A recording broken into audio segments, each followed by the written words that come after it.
Sir, with your permission, I rise to lay on the table a copy each of the following papers, Hindi and English versions, under Article 281 of the Constitution, Report for 2026 to 2031, Volume 1, Main Report of the 16th Finance Commission.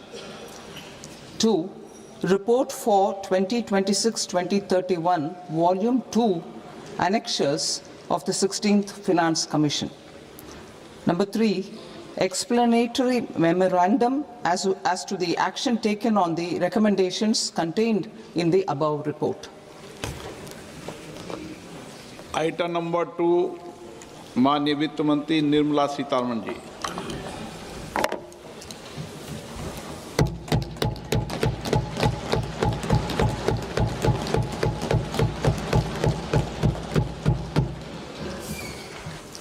Honorable Speaker, sir, on the sacred occasion of Magh Purnima and the birth anniversary of Guru Ravidas, I present the budget for the year 2026-2027. Since we assumed office 12 years ago, India's economic trajectory has been marked by stability, fiscal discipline, sustained growth, and moderate inflation.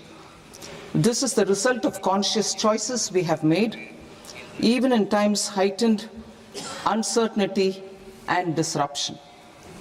Our government, led by Honorable Prime Minister Modi, has decisively and consistently chosen action over ambivalence, reform over rhetoric, and people over populism.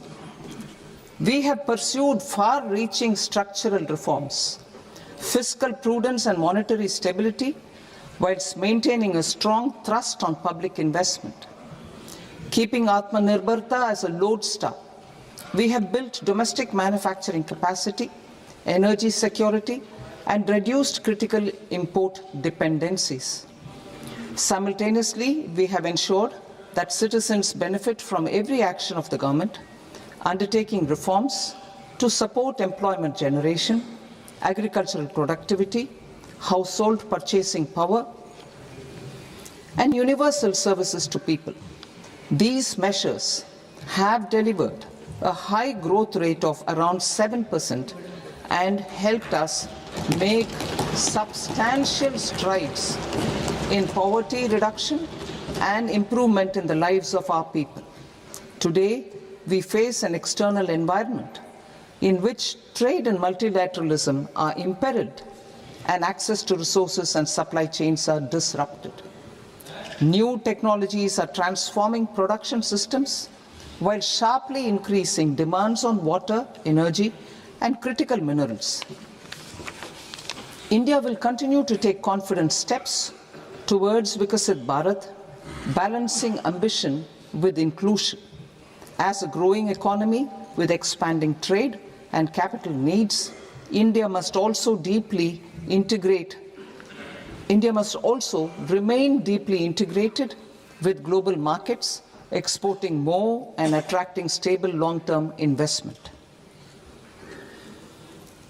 As I begin Part A, I want to express my gratitude to the people for standing firmly with us as we forge our way together towards becoming one of the largest economies of the world.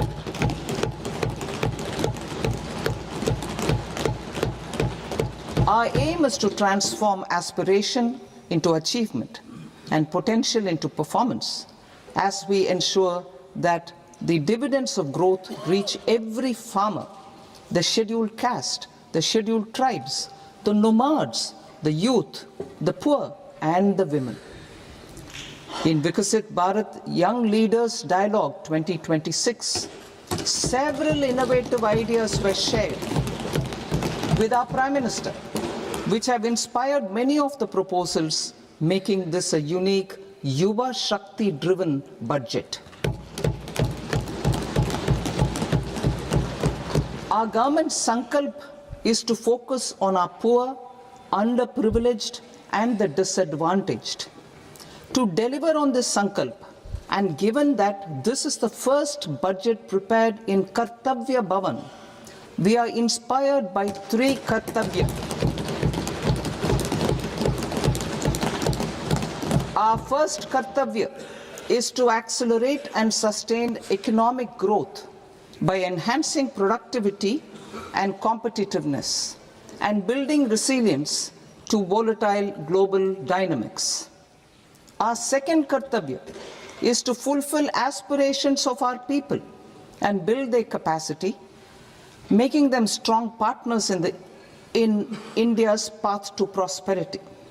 Our third Kartavya, aligned with our vision of Sabka Saath, Sabka Vikas, is to ensure that every family, community, region, and sector has access to resources, amenities, and opportunities for meaningful participation. This threefold approach requires a supportive ecosystem. The first requirement is to sustain the momentum of structural reforms, continuous, adaptive, and forward-looking.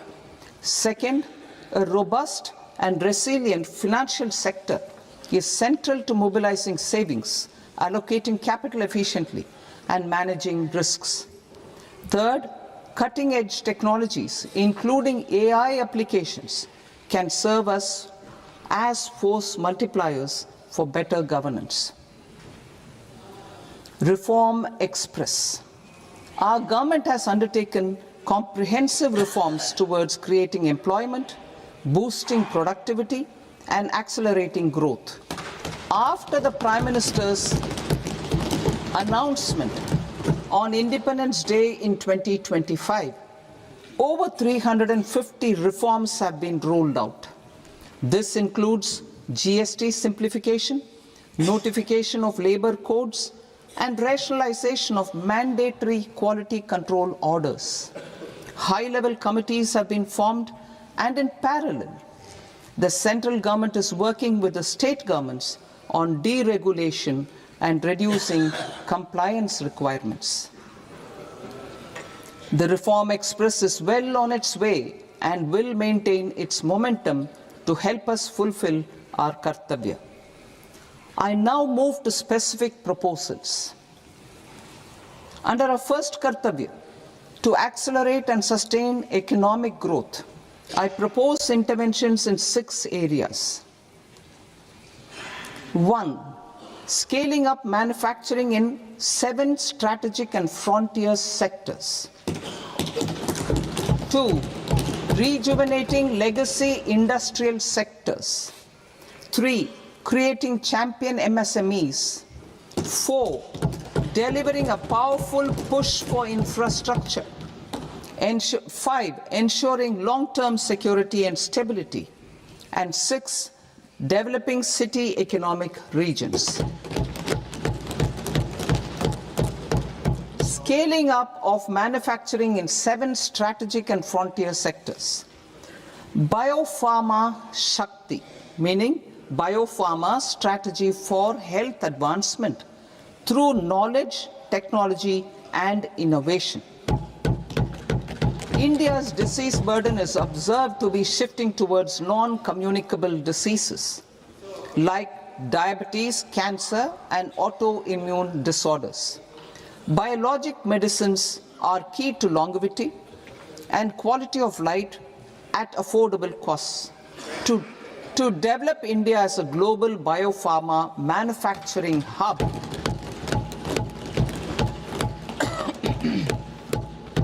I propose the Biopharma Shakti with an outlay of 10,000 crores over the next 5 years. This will build the ecosystem for domestic production of biologics and biosimilars. The strategy will include a biopharma-focused network with 3 new national institutes of pharmaceutical education and research, popularly known as NIPERs, and upgrading 7 existing ones.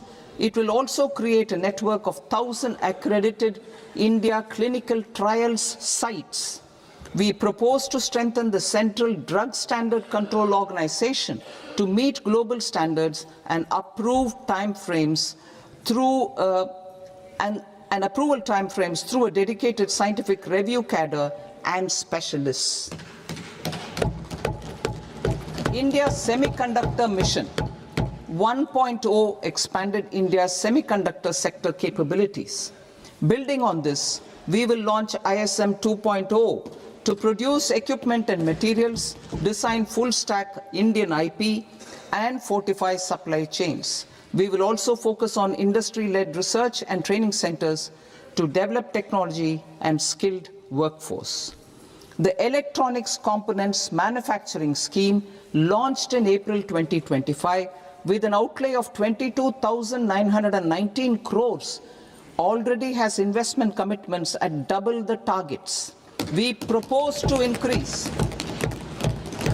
the outlay to 40,000 crores to capitalize on this momentum.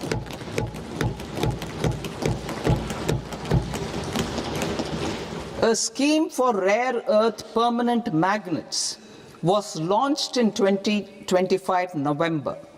We now propose to support the mineral-rich states of Odisha, Kerala, Andhra Pradesh, and Tamil Nadu to establish dedicated rare earth corridors to promote mining, processing, research, and manufacturing. To enhance domestic chemical production and reduction import dependency and reduce import dependency, we will launch a scheme to support states in establishing 3 dedicated chemical parks through challenge route on a cluster-based plug-and-play model. Strong capital goods.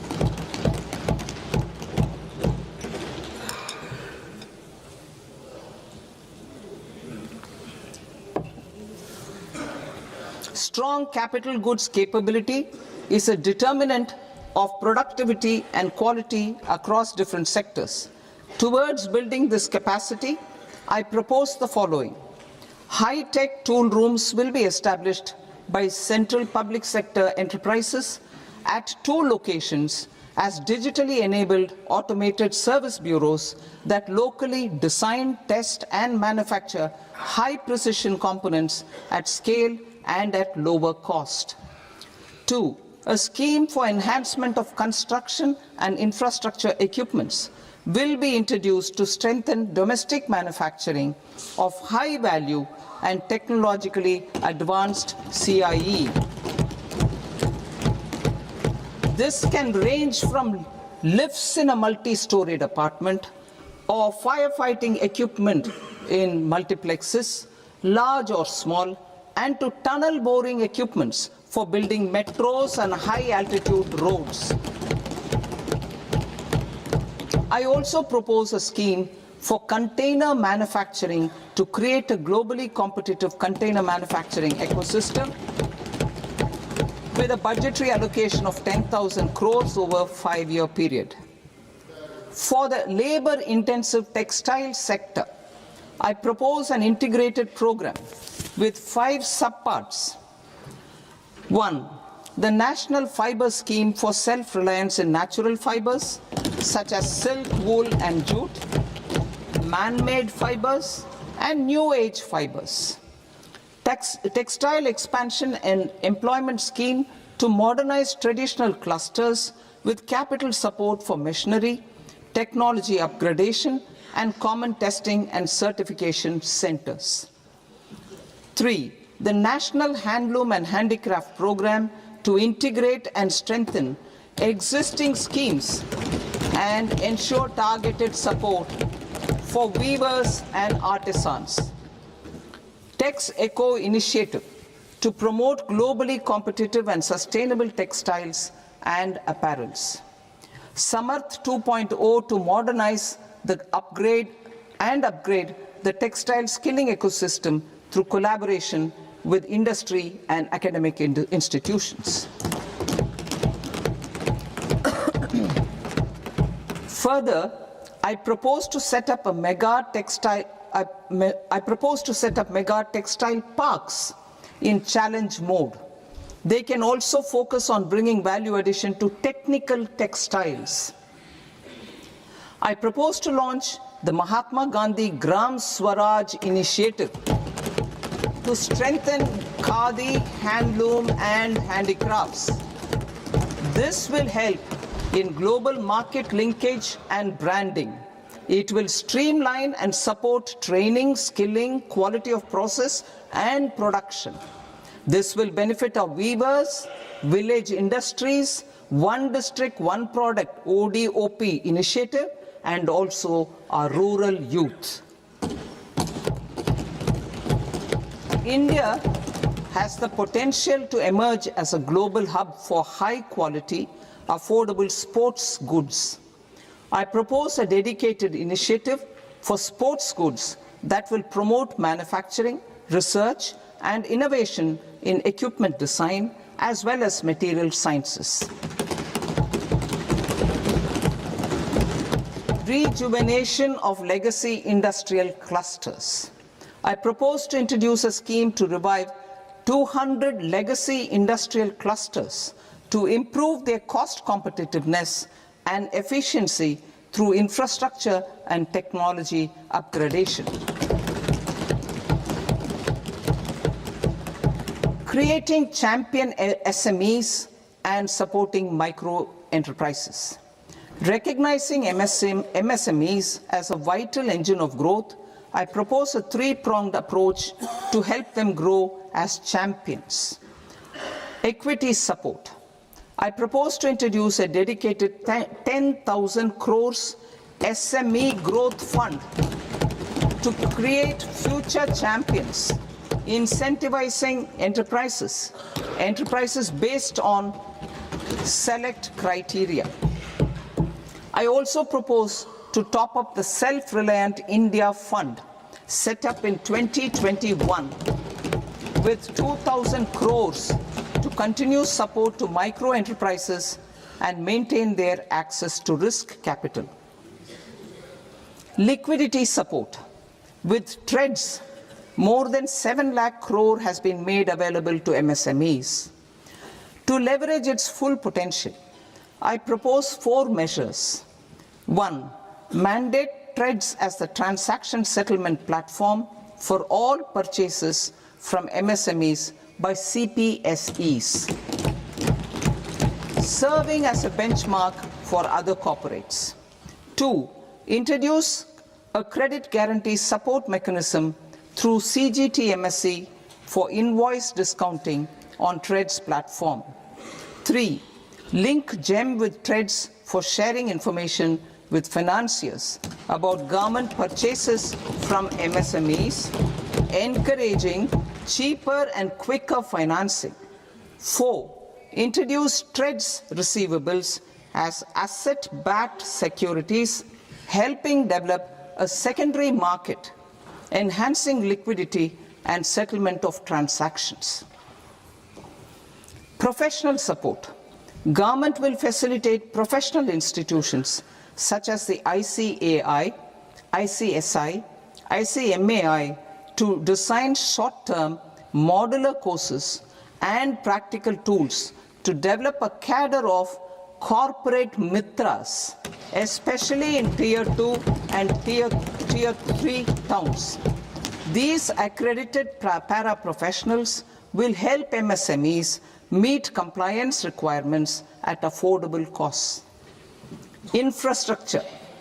During this past decade, our government has undertaken several initiatives for large-scale enhancement of public infrastructure, including through new financing instruments such as Infrastructure Investment Trust (InvITs) and Real Estate Investment Trust (REITs), and institutions like NIIF and NABFID. We shall continue to focus on developing infrastructure in cities with over 5 lakh population, that is Tier 2, Tier 3 cities, which have expanded to become growth centers. Public capital expenditure has increased manifold from 2 lakh crore in 2014-15 to an allocation of 11.2 lakh crore in BE 25-26. In this coming year, that is financial year 2026-27, I propose to increase it to 12.2 lakh crores to continue the momentum.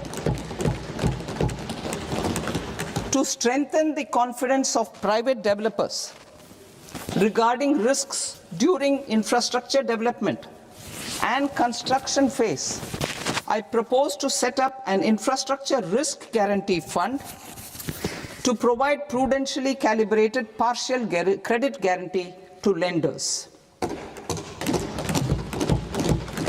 Over the years, RITES have emerged as a successful instrument for asset monetization. I propose to accelerate recycling of significant real estate assets of the CPSEs through the setting up of dedicated RITES.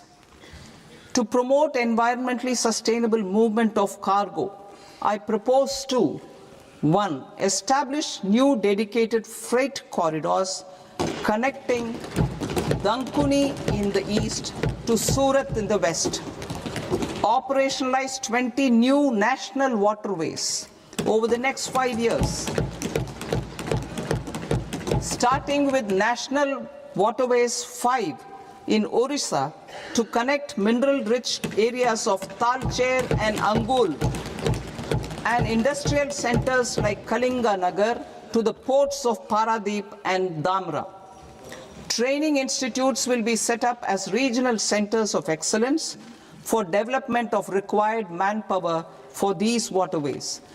This will benefit youth in the entire stretch of the waterways to train and acquire skills. Further, a ship repair ecosystem catering to inland waterways will also be set up at Varanasi and Patna. And C, launch a coastal cargo promotion scheme for incentivizing a modal shift from rail to road to increase the share of inland waterways and coastal shipping from 6% to 12% by 2047. To enhance last mile and remote connectivity and promote tourism, I propose to give incentives to indigenize manufacturing of seaplanes. A seaplane VGF scheme will be also introduced to provide support for operations. Carbon capture, utilization and storage. Aligning with the roadmap launched in December 2025, the carbon capture, utilization and storage technologies at scale will achieve higher readiness and in end-use application across 5 industrial sectors, including power, steel, cement, refineries, and chemicals. An outlay of 20,000 crore is proposed over the next 5 years for this purpose. City economic regions. Cities are India's engines of growth, innovation, and opportunities. We shall now focus on Tier 2, Tier 3 cities, and even temple towns, which need modern infrastructure and basic amenities. This budget aims to further amplify the potential of cities to deliver the economic power of agglomerations by mapping city economic regions based on their specific growth drivers. An allocation of 5,000 crore per CER over 5 years is proposed for implementing their plans through a challenge mode with a reform-cum-result-based financing mechanism. In order to promote environmentally sustainable passenger systems, we will develop 7 high-speed rail corridors between cities as growth connectors, namely Mumbai to Pune, Pune to Hyderabad, Hyderabad to Bengaluru, Hyderabad to Chennai, Chennai to Bengaluru, Delhi to Varanasi, Varanasi to Siliguri.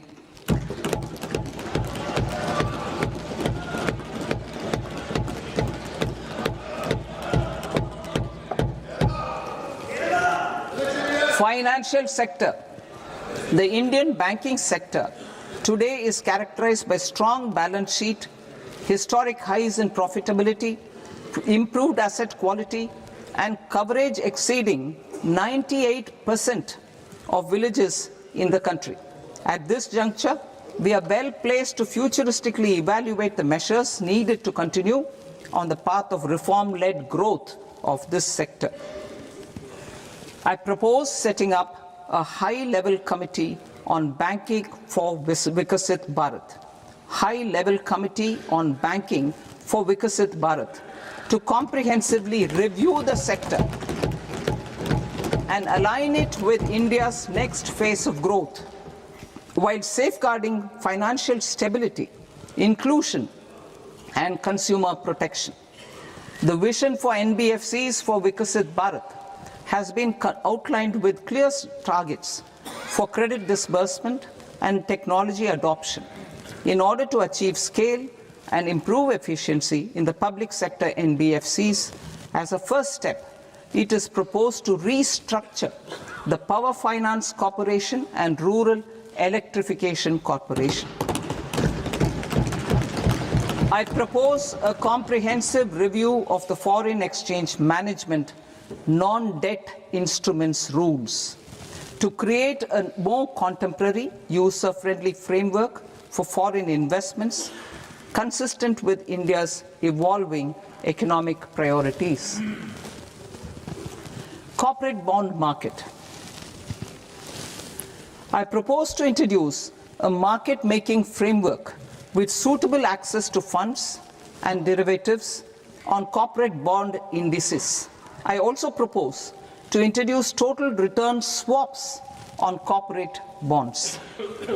Municipal bonds. To encourage the issuance of municipal bonds of higher value by larger cities, I propose an incentive of 100 crore rupees for a single bond issuance. 100 crore rupees for a single bond issuance of more than 1,000 crore. The current scheme under Amrit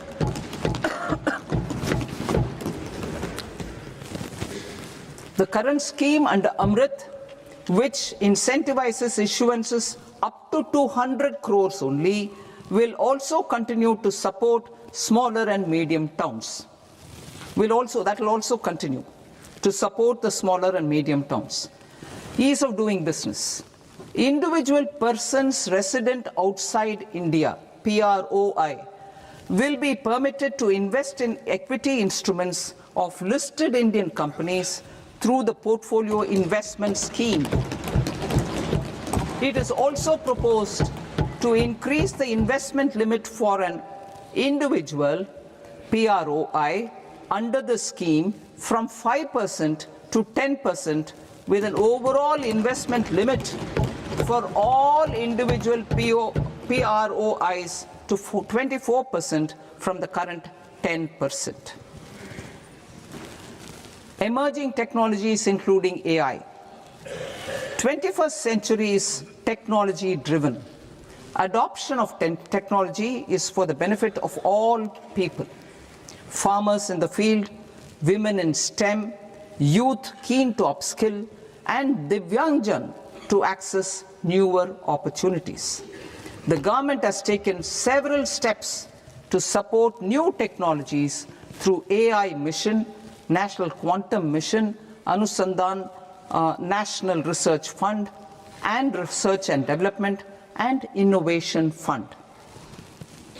Our second kartavya is to fulfill aspirations and build capacities. Close to 25 crore individuals have come out of multi-dimensional poverty through a decade of our government's sustained and reform-oriented efforts.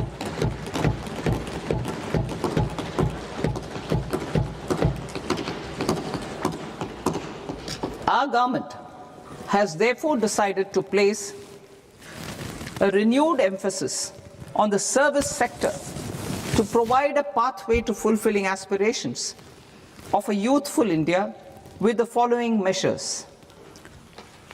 I propose to set up a high-powered Education to Employment and Enterprises Standing Committee to recommend measures that focus on services sector as a core driver of Vikasit Bharat. This will make us a global leader in services with a 10% global share by 2047. The committee will prioritize areas to optimize the potential for growth, employment, and exports. They will also assess the impact of emerging technologies, including AI, on jobs and skill requirements and propose measures thereof. To create a range of skilled career pathways, a new range of skilled career pathways for our youth, I propose interventions in the following sectors. Health. Existing institutions for allied health professionals will be upgraded and new AHP institutions established in private and government sectors. This will cover 10 selected disciplines, including optometry, radiology, anesthesia, OT technology, applied psychology and behavioral health, and add 1 lakh AHPs over the next 5 years. A strong care system covering geriatric and allied care services will be built. A variety of NSQF aligned programs will be developed to train multi-skilled caregivers, combining core care and allied skills such as wellness, yoga, and operation of medical assistive devices. In the coming year, 1.5 lakh caregivers will be trained.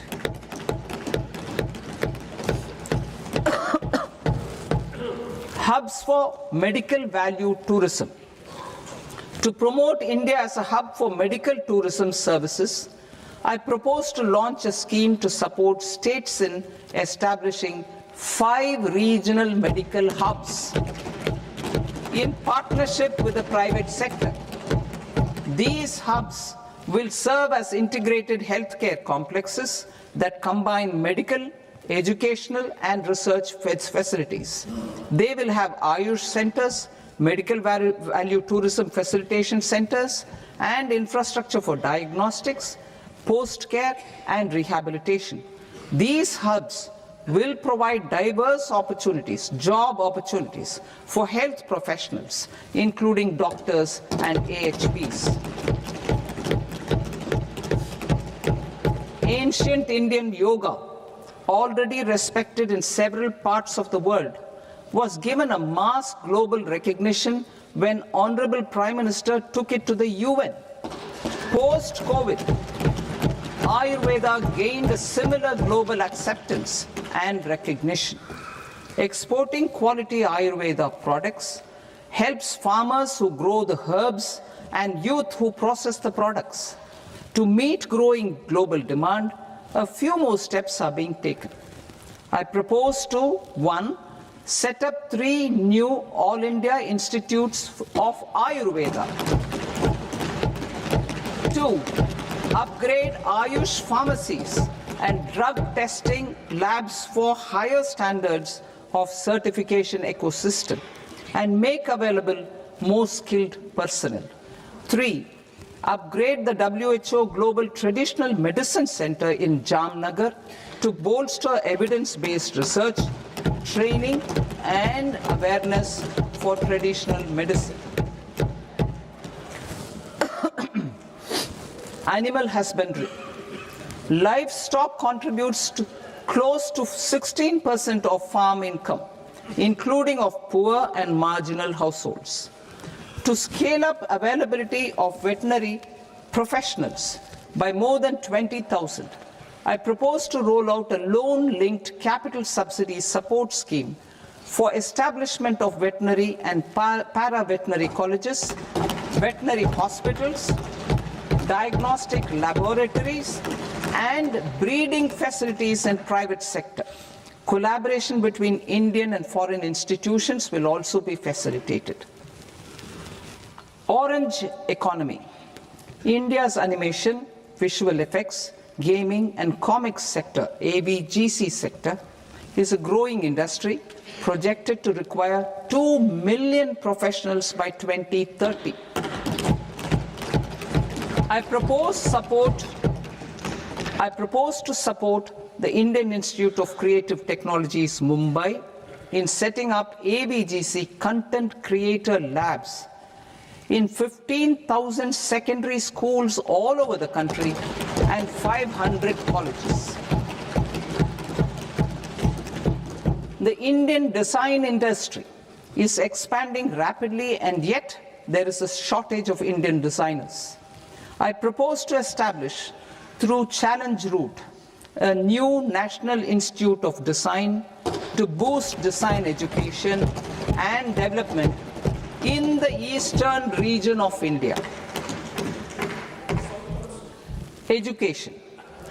Our government will support states through challenge route in creating 5 university townships in the vicinity of major industrial and logistics corridors. These planned academic zones will host multiple universities, colleges and research institutions, skill centers and residential complexes. In higher education, STEM institutions, prolonged hours of study and laboratory work pose some challenges for girl students.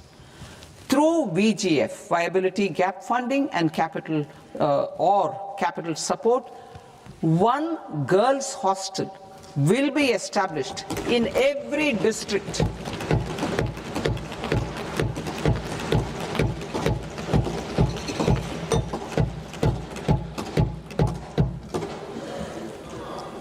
To promote astrophysics and astronomy via immersive experiences, 4 telescope infrastructure facilities will be set up or upgraded.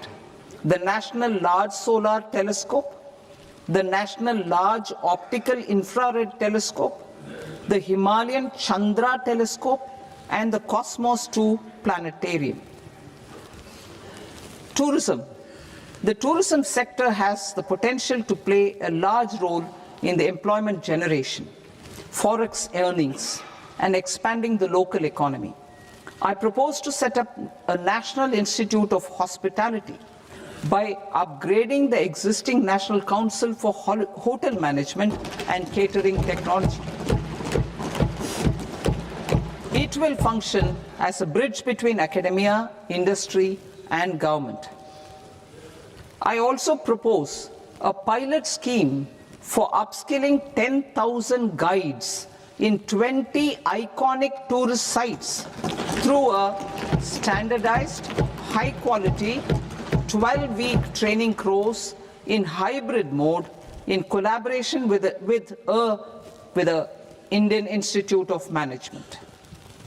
A national destination digital knowledge grid will be established to digitally document all places of significance, cultural, spiritual, and heritage.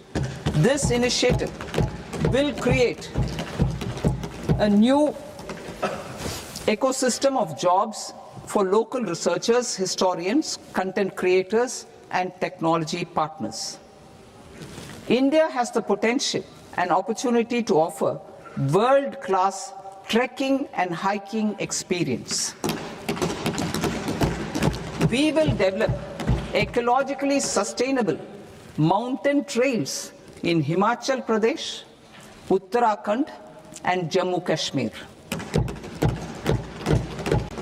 Also in Araku Valley in the Eastern Ghats and Podigai Malai in the Western Ghats. Turtle trails along key nesting sites in the coastal areas of Odisha, Karnataka, and Kerala. And 3 bird watching trails along the Pulikat Lake in Andhra Pradesh, Tamil Nadu. It's on the border. Under the visionary leadership of Honorable Prime Minister, we established the International Big Cat Alliance in 2024. This year, India is hosting the first ever Global Big Cat Summit, where heads of governments and ministers from 95 range countries will deliberate on collective strategies for conservation. Heritage and culture tourism. I propose to develop 15 archaeological sites, including Lothal, Dholavira, Rakhi Gadi, Adichanallur, Saranath, Hastinapur, and Leh Palace into vibrant experiential cultural destinations. Excavated landscapes will be open to the public through curated walkways. Immersive storytelling skills and technologies will be introduced to help conservation labs, interpretation centers, and guides. The sports sector provides multiple means of employment, skilling, and job opportunities. Taking forward the systematic nurturing of sports talent which is set in motion through the Khelo India program earlier, I propose to launch a Khelo India mission to transform the sports sector over the next decade. The mission will facilitate an integrated talent development pathway supported by training centers which are foundational, intermediate, and elite levels. B, systematic development of coaches and support staff. C, integration of sports science and technology. D, competitions and leagues to promote sports culture and provide platforms. And E, development of sports infrastructure for training and competition. Our third Kartavya aligns with our vision of Sabka Saath, Sabka Vikas towards Vikasit Bharat. This requires targeted efforts for 1. Increasing farmer incomes through productivity enhancement and entrepreneurship, with special attention to small and marginal farmers. B. Empowering Divyangjan through access to livelihood opportunities, training, and high-quality assistive devices. C. Empowering the vulnerable to access mental health and trauma care. D. Focus on the Purvodaya states and the Northeast region to accelerate development and employment opportunities. Fisheries. We will undertake initiatives for integrated development of 500 reservoirs and Amrit Sarovars. 2. Strengthen the fisheries value chain in coastal areas and enable market linkages involving startups and women-led groups together with fish farmer producer organizations. Animal husbandry. To provide quality employment opportunities in rural and peri-urban areas, we will support the animal husbandry sector in entrepreneurship development through A. A credit-linked subsidy program. B. Scaling up and modernization of livestock enterprises. C. Enhanced creation of livestock, dairy, and poultry. Enhanced creation of livestock, dairy, and poultry-focused integrated value chains. And D. Encourage creation of livestock farmer-producer organizations. High-value agriculture. To diversify farm outputs, increase productivity, enhance farmers' incomes, and create new employment opportunities, we will support high-value crops such as coconut, sandalwood, cocoa, cashew in the coastal areas, agar trees in northeast, and nuts such as almonds, walnuts, and pine nuts in our hilly regions. All of them will be supported. India is the world's largest producer of coconuts. About 30 million people, including nearly 10 million farmers, depend on coconuts for their livelihood. To further enhance competitiveness in coconut production, I propose a coconut promotion scheme to increase production and enhance productivity through various interventions, including replacing and non-productive trees with new saplings or plants or varieties in major coconut growing states. A dedicated program is proposed for Indian cashew and cocoa to make India self-reliant in raw cashew and coconut production and processing, enhance export competitiveness, and transform Indian cashew and Indian cocoa into premium global brands by 2030. Sandalwood. Sandalwood is closely linked to India's social and cultural heritage. Our government will partner with state governments to promote focused cultivation and post-harvest processing to restore the glory of the Indian sandalwood ecosystem, to rejuvenate old, low-yielding orchards, and expand high-density cultivation of walnuts, almonds, and pine nuts. We will support a dedicated program to enhance farmer incomes and in bringing value addition by engaging youth. Bharat Vistar, that is virtually integrated system to access agricultural resources. I propose to launch Bharat Vistar, a multilingual AI tool that shall integrate the AgriStack portals and the ICAR package on agricultural practices with AI systems. This will enhance farm productivity, enable better decisions for farmers, and reduce risk by providing customized advisory support. She Marts for rural women-led enterprises. Building on the success of Lakpati Didi program, I propose to help women take the next step from credit-linked livelihoods to being owners of enterprises. Self-help entrepreneur, She Marts will be set up as community-owned retail outlets within the cluster-level federations through enhanced and innovative financing instruments. Empowering Divyangjan. Divyangjan Kaushal Yojana. Information technology, AVGC sectors, hospitality and food and beverages sectors often offer task-oriented and process-driven roles which are suitable for Divyangjan. We will ensure dignified livelihood opportunities through industry-relevant and customized training specific to each Divyangjan group. Divyang Sahara Yojana.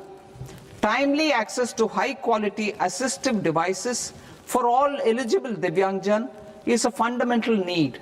I propose to 1. Support the Artificial Limbs Manufacturing Corporation of India, Alimco, to set up and to scale up production of assistive devices, invest in R&D and AI integration, strengthen PM Divyasha Kendras, and support setting up of assistive technology marts as modern retail style centers where Divyangjan and senior citizens can see, try and purchase assistive products. Reaffirming our commitment to mental health and trauma care. There are no national institutes for mental health care in North India. We will therefore set up a NIMHANS 2 and also upgrade national mental health institutes in Ranchi and in Tezpur as regional apex institutions. Emergencies expose families, particularly the poor and vulnerable, to unexpected expenditure. We will strengthen and increase these capacities by 50% in district hospitals by establishing emergency and trauma care centers. Focus on Purvodaya states and northeastern regions. Purvodaya, I propose the development of an integrated East Coast industrial corridor with a well-connected node at Durgapur, creation of 5 tourism destinations in 5 Purvodaya states, and the provision of 4,000 e-buses. Buddhist sites in northeastern region. The northeastern region is a civilizational confluence of Theravada and Mahayana or Vajrayana traditions. I propose to launch a scheme for development of Buddhist circuits in Arunachal Pradesh, Sikkim, Assam, Manipur, Mizoram, and Tripura. The scheme will cover preservation of temples and monasteries, pilgrimage interpretation centers, connectivity, and pilgrim amenities. 16th Finance Commission. On 17th November 2025, the 16th Finance Commission submitted its report to the President. As mandated under Article 281 of the Constitution, the government is to lay the report along with the explanatory memorandum on the action taken report on the recommendations of the Commission in Parliament, which, Sir, Honourable Speaker, you've allowed me to do at the commencement of this session. The government has accepted the recommendation of the Commission to retain the vertical share of devolution at 41%. As recommended by the Commission, I have provided 1.4 lakh crores of rupees to the states for the year 2026-2027 as Finance Commission grants. These include rural and urban local body and disaster management grants. Fiscal consolidation. Government has been delivering on our fiscal commitments consistently without compromising on social needs. To strive towards accepted standards of fiscal management in Budget 25-26, I had indicated that the central government would target reaching a debt to GDP ratio of 50 plus or minus 1% by 2030-31. In line with this, the debt to GDP ratio is estimated to be 55.6% of GDP in BE 26-27, compared to 56.1% of GDP in RE 25-26. A declining debt to GDP ratio will gradually free up resources for priority sector lending and expenditure by reducing the outgo on interest payments. One of the main operational instruments for debt targeting is the fiscal deficit. I am happy to inform this august House that I fulfilled my commitment made in 2021-2022 to reduce fiscal deficit below 4.5% of GDP by 25-26. In RE 25-26, the fiscal deficit has been estimated at par with BE of 2025-26 at 4.4% of GDP. In line with the new fiscal prudence path of debt consolidation, the fiscal deficit in BE 26-27 is estimated to be 4.3% of the GDP.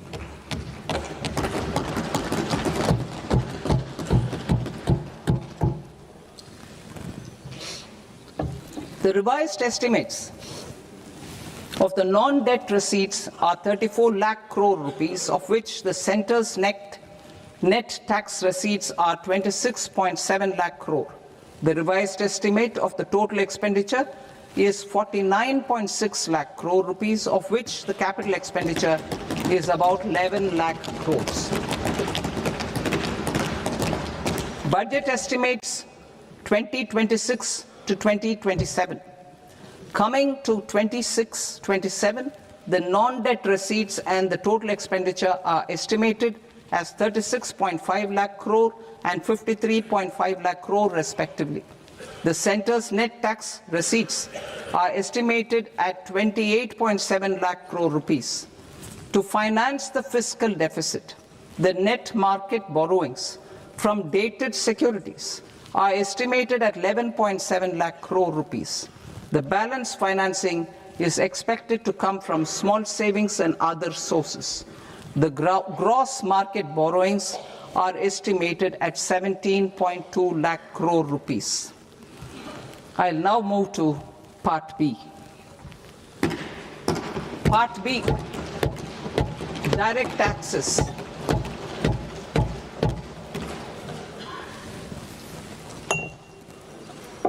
Honorable Speaker, sir, I now present my proposals on direct taxes. New Income Tax Act. In July 2024, I announced a comprehensive review of the Income Tax Act 1961. This was completed in a record time, and the Income Tax Act 2025 will come into effect from 1st April 2026. The simplified income tax rules and forms will be notified shortly, giving adequate time to taxpayers to acquaint themselves with its requirements. The forms have been redesigned such that ordinary citizens can comply without difficulty. Ease of living. I propose that any interest awarded by the Motor Accident Claims Tribunal to a natural person will be exempt from income tax, and any TDS on this account will be done away with. I propose to reduce TCS rate on the sale of overseas tour program package from the current 5% and 20% to 2% without any stipulation of amount. I propose to reduce TCS rate for pursuing education and for medical purposes under the Liberalized Remittance Scheme, popularly known as LRS, from 5% to 2%. Supply of manpower services is proposed to be specifically brought within the ambit of payment to contractors for the purpose of TDS to avoid ambiguity. Thus, TDS on these services will be at the rate of either 1% or 2% only. I propose a scheme for small taxpayers, wherein a rule-based automated process will enable obtaining a lower or nil deduction certificate instead of filing an application with the assessing officer. For the ease of taxpayer holding securities in multiple companies, I propose to enable depositories to accept Form 15G or Form 15H from the investor and provide it directly to various relevant companies. I propose to extend time available for revising returns from 31st December to up to 31st March with the payment of a nominal fee. I also propose to stagger the timeline for filing of tax returns. Individuals with ITR 1 and ITR 2 returns will continue to file till 31st July, and non-audit business cases or trusts are proposed to be allowed time till 31st August. TDS on sale of immovable property by a non-resident is proposed to be deducted and deposited through resident buyers and his or her PAN-based challan instead of requiring a TAN, which is a temporary accounting number. To address practical issues of small taxpayers like students, young professionals, tech employees, relocated NRIs, and such others, I propose to introduce a one-time 6-month foreign asset disclosure scheme for these taxpayers to disclose income or assets below a certain size. This scheme would be applicable for two categories of taxpayers, namely A, who did not disclose their overseas income or assets, and B, who disclosed their overseas income and or paid due tax but could not declare the asset acquired. For category A, the limit of undisclosed income or asset is proposed to be up to 1 crore rupees. they need to pay 30% of fair market value of asset or 30% of undisclosed income as tax and 30% as additional income tax in lieu of penalty and would thereby get immunity from prosecution. For category B, asset value is proposed to be up to 5 crore rupees. Here, immunity from both penalty and prosecution will be available with a payment of fee of 1 lakh rupees. Rationalizing penalty and prosecution. Multiplicity of proceedings are hindrance to the ease of doing business. I propose to integrate assessment and penalty proceedings by way of a common order for both. There will be no interest liability on the taxpayer on the penalty amount for the period of appeal before the first appellate authority, irrespective of the outcome of appeal process. Further, quantum of prepayment is being reduced from 20% to 10% and will continue to be calculated only on core tax demand. As an additional measure for reducing litigation, I propose to allow taxpayers to update their returns even after reassessment proceedings have been initiated and an additional 10% tax rate over and above the rate applicable for the relevant year. The assessing officer will then use only this updated return in his proceedings. There is already a framework for immunity from penalty and prosecution in the cases of underreporting. I propose to apply this framework for immunity to misreporting too. However, in such a case, the taxpayer will need to pay 100% of the tax amount as an additional income tax over and above the tax and interest due.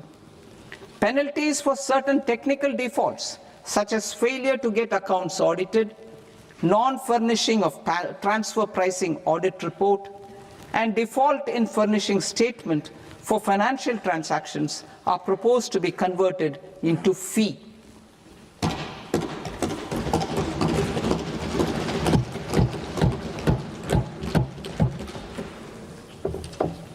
I propose to rationalize prosecution framework under Income Tax Act while maintaining a careful balance for deterrence in some serious offence.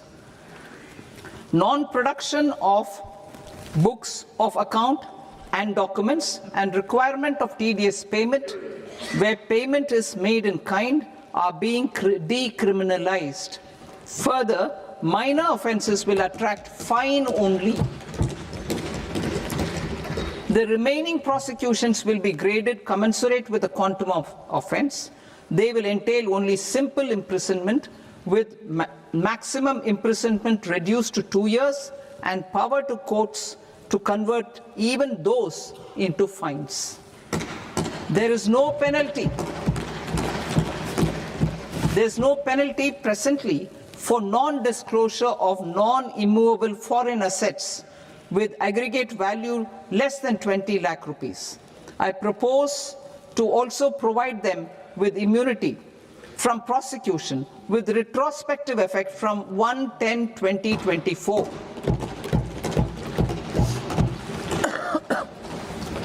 Cooperatives. Deduction is already allowed to a primary cooperative society engaged in supplying milk, oilseeds, fruits or vegetables raised or grown by its members. I propose to extend this deduction to also include supply of cattle feed and cotton seed produced by its members. I propose to allow inter-cooperative society dividend income as deduction under the new tax regime to the extent it is further distributed to its members. I further propose to allow exemption for a period of 3 years to dividend income received by a notified national cooperative federation on their investments made in companies up to 31/1/2026. This exemption would be allowed only for dividends further distributed to its member cooperatives. Supporting IT sector as India's growth engine. India is a global leader in software development services, IT-enabled services, knowledge process outsourcing services, and contract R&D services relating to software development. These businesses and their segments are quite interconnected with each other. All these services are proposed to be clubbed under a single category of information technology services with a common safe harbor margin of 15.5% applicable to all. The threshold for availing safe harbor for IT services is being enhanced substantially from 300 crore rupees to 2,000 crore rupees. Safe harbor for IT services shall be approved by an automated rule-driven process without any need for tax officer to examine and accept the application. Once applied by an IT services company, the same safe harbor can be continued for a period of 5 years at a stretch at its choice. For IT services companies who want to conclude advanced pricing agreement, APA, I propose to fast-track unilateral APA process for IT services and endeavor to conclude it within a period of 2 years. The period of 2 years can be extended by a further period of 6 months on taxpayers' request. I propose to extend the facility of modified returns available to the entity entering APA to its associated entities also. Attracting global business and investment. Recognizing the need to enable critical infrastructure and boost investment in data centers, I propose to provide tax holiday till 2047 to any foreign company that provides cloud services to customers globally by using data center services from India. It will, however, need to provide services to Indian customers through an Indian reseller entity. I also propose to provide a safe harbor of 15% on cost in case the company providing data center services from India is a related entity.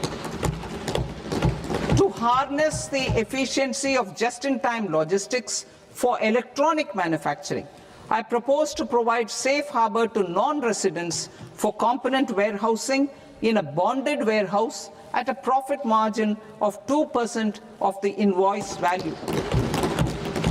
The resultant tax of about 0.7% will be much lower than in competing jurisdictions.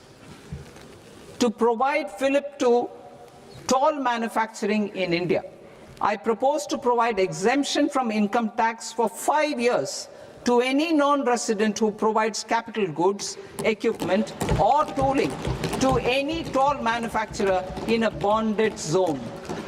To encourage vast pool of global talent to work in India for a longer period of time, I propose to provide exemption to global, non-India sourced income of a non-resident expert for a stay period of 5 years under notified schemes. I propose to provide exemption from minimum alternate tax, the MAT, to all non-residents who pay tax on presumptive basis. Tax administration. I propose to constitute a joint committee of Ministry of Corporate Affairs and Central Board of Direct Taxes for incorporating the requirements of income computation and disclosure standards, the ICDS, in the Indian Accounting Standards, IND AS itself. Separate accounting requirement based on ICDS will be done away with from the tax year 27-28. To support Prime Minister Modi's vision of homegrown accounting and advisory firms to become global leaders, I propose to rationalize the definition of accountant for the purposes of safe harbor rules. Other tax proposals. Change in taxation of buyback was brought in to address the improper use of buyback route by promoters. In the interest of minority shareholders, I propose to tax buyback for all types of shareholders as capital gains. However, to disincentivize misuse of tax arbitrage, promoters will pay an additional buyback tax. This will make effective tax 22% for corporate promoters. For non-corporate promoters, the effective tax will be 30%. TCS rate for sellers of specific goods, namely alcoholic liquor, scrap, and minerals, will be rationalized to 2%, and that on tendu leaves will be reduced from 5% to 2%. I propose to raise the STT on futures to 0.05% from the present 0.02%. STT on options premium and exercise of options are both proposed to be raised to 0.15% from the present rate of 0.1% and 0.125% respectively. We reformed the taxation landscape for corporates in 2019 by providing them a simplified regime with lower tax rate so that they could productively focus on business rather than on claim of deductions and exemptions. To encourage companies to shift to the new regime, set-off of brought forward MAT credit, minimum alternate tax credit, is proposed to be allowed to companies only in the new regime. Set-off using available MAT credit is proposed to be allowed to an extent of 1/4 of the tax liability in the new regime. MAT is proposed to be made final tax, so there will be no further credit accumulation from 1st April 2026. In line with this change, the rate of final tax is being reduced to 14% from the current MAT rate of 15%. The brought forward MAT credit of taxpayers accumulated till 30th March 2026 will continue to be available to them for set-off as above. Indirect taxes. I shall now take up proposals related to indirect taxes. My proposals for customs and central excise aim to further simplify the tariff structure, support domestic manufacturing, promote export competitiveness, and correct inversion in duty. To continue weeding out long-continuing customs duty exemptions, I propose to remove certain exemptions on items which are being manufactured in India or where the imports are negligible. Similarly, to further simplify the process of ascertaining the rate of duty applicable on a particular item, I propose to incorporate certain effective rates in various customs notifications to the tariff schedule itself. I shall now take up sector-specific proposals. Promotion of exports of marine, leather, and textile products. I propose to increase the limit for duty-free imports of specified inputs used for processing seafoods for export from the current 1% to 3% of FOB value of the previous year's export turnover.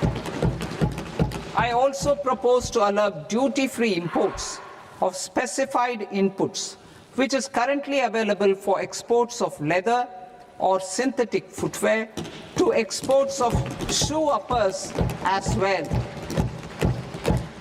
I propose to extend the time period for export of final product from the existing 6 months to 1 year for exporters of leather or textile garments, leather or synthetic footwear, and other leather products. Energy transition and security. I propose to extend the basic customs duty exemption given to capital goods used for manufacturing lithium-ion cells for batteries to those used for manufacturing lithium-ion cells for battery energy storage systems also. I propose to exempt basic customs duty on import of sodium antimonate for use in manufacture of solar glass. Nuclear power. I propose to extend the existing basic customs duty exemption on imports of goods required for nuclear power projects till the year 2035 and expand it for all nuclear plants irrespective of their capacity. Critical minerals. It is proposed to provide basic customs duty exemption to the import of capital goods required for the processing of critical minerals in India. Biogas blended CNG. I propose to exclude the entire value of biogas while calculating the central excise duty payable on biogas blended CNG. Civil and defense aviation. I propose to exempt basic customs duty on components and parts required for the manufacture of civilian training and other aircrafts. It is proposed to exempt basic customs duty on raw materials imported for the manufacture of parts of aircraft to be used in maintenance, repair, or overall requirements by units in the defense sector. Electronics. To deepen value addition in the consumer electronics sector, I propose to exempt basic customs duty on specified parts used in the manufacture of microwave ovens. Special economic zone. To address the concerns arising about utilization of capacity by manufacturing units in the special economic zones due to global trade disruptions, I propose as a special one-time measure to facilitate sales by eligible manufacturing units in SEZs to the domestic tariff area at concessional rates of duty. The quantity of such sales will be limited to a prescribed proportion of their exports.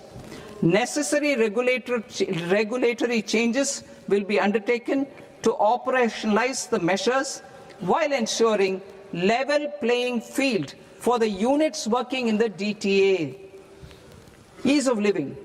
To rationalize the customs duty structure for goods imported for personal use, I propose to reduce the tariff rate on all dutiable goods imported for personal use from 20% to 10%. To provide relief to patients, particularly those suffering from cancer, I propose to exempt basic customs duty on 17 drugs or medicines. I propose also to add 7 more rare diseases for the purposes of exempting import duties on personal imports of drugs, medicines, and food for special medical purposes used in their treatment. Customs process. India's role and share in the global trade is poised for a major leap in line with our ambition and journey towards Vikasit Bharat. In this regard, I propose many measures for custom processes to have minimal intervention for smoother and faster movement of goods and greater certainty to the trade. Trust-based systems. I propose to enhance duty deferral period for Tier 2 and Tier 3 authorized economic operators, known as AEOs, from 15 days to 30 days. I propose to provide eligible manufacturer importers the same duty deferral facility. This should encourage them to get themselves accredited as a full-fledged Tier 3 AEO in due course. To provide greater certainty and for better business planning, I propose to extend validity period of advance ruling binding on customs from the present 3 years to 5 years. In the spirit of the whole of government approach,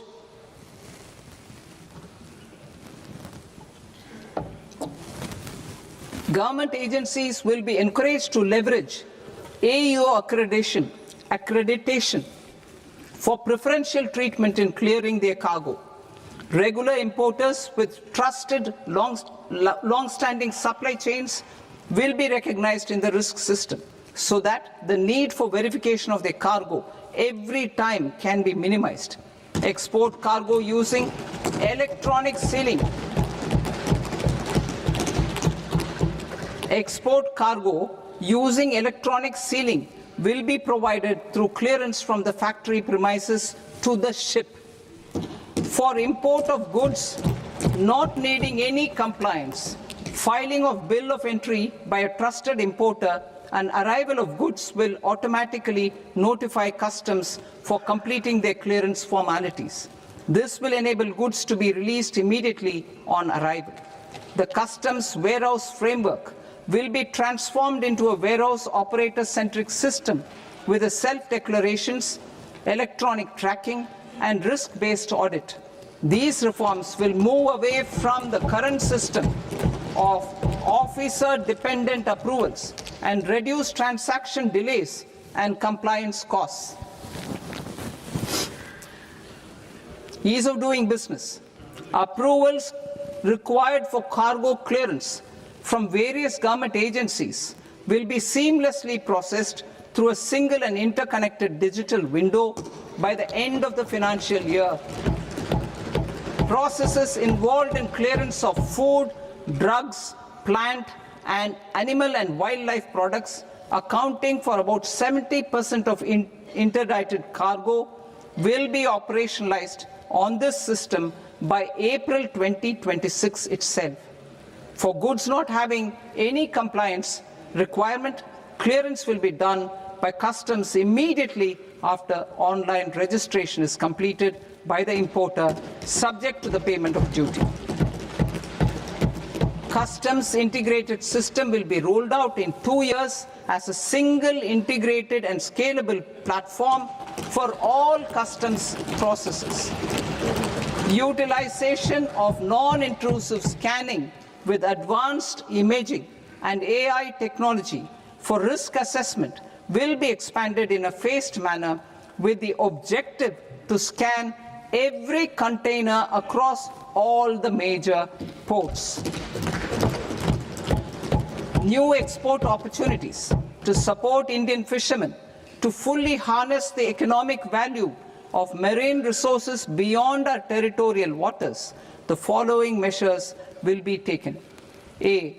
Fish catch by an Indian fishing vessel in exclusive economic zone or on the high seas will be made free of duty. Landing of such fish on foreign port will be treated as export of goods. Safeguards will be put in place to prevent misuse during fish catch, transit, or transshipment. To support aspirations of India's small businesses, artisans, and startups to access global markets through e-commerce, I am pleased to announce complete removal of the current value cap of 10 lakh rupees per consignment on courier exports. In addition, handling of rejected and returned consignments will be improved with effective use of technology for identifying such consignments. I propose to revise provisions governing baggage clearance during international travel to address genuine concerns of passengers. The revised rules will enhance duty-free allowances in line with the present-day travel realities and provide clarity in temporary carriage of goods brought in or taken out. There are honest taxpayers who are willing to settle disputes by paying all their dues, but they get deterred due to negative connotation associated with penalty. They will now be able to close cases by paying an additional amount in lieu of penalty.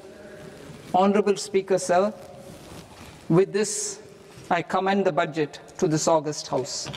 Jai Hind.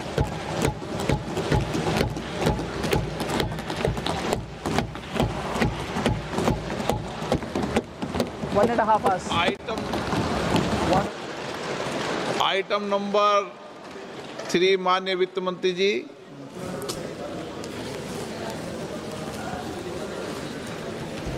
Item number 2, sir. 3। 3. Sir, with your permission, I rise to lay on the table of the following statements under Section 3, 1 of the Fiscal Responsibility and Budget Management Act of 2003, medium-term fiscal policy cum fiscal policy strategy statement, and macroeconomic framework statement. Item number 4 माननीय वित्त मंत्री जी। Sir, with your permission, I move for leave to introduce the Finance Bill 2026. प्रश्न ये कि विधेयक को पुनर्स्थापित करने की अनुमति प्रदान की जाए।